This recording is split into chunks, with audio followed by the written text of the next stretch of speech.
Meron tayong customer dito ngayon, Mitsubishi Airtrick.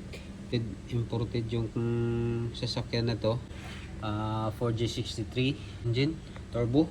Ang issue ay ayaw mandar. Nag-i-start siya pero ayaw siya mandar.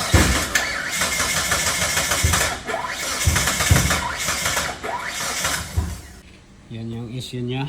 So, tinanggal na natin yung timing cover.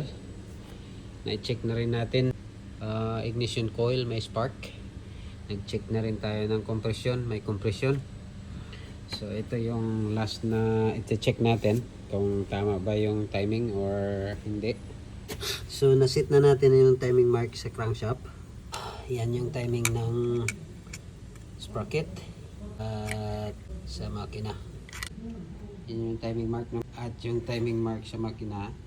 Ilang ipin yan? 1, 2, 3. Ganon din dito sa kabila. Yun yung timing mark ng camshaft at yun yung timing mark sa makina. So 1, 2, tatlong ipin din. So hindi talaga siya andar.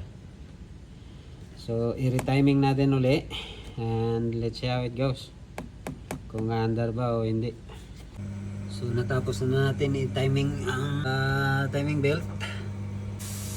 Yan yung sa crankshaft,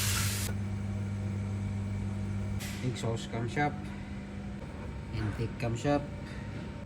So balik natin yung pulley doon sa crankshaft at banda rin natin na walang cover.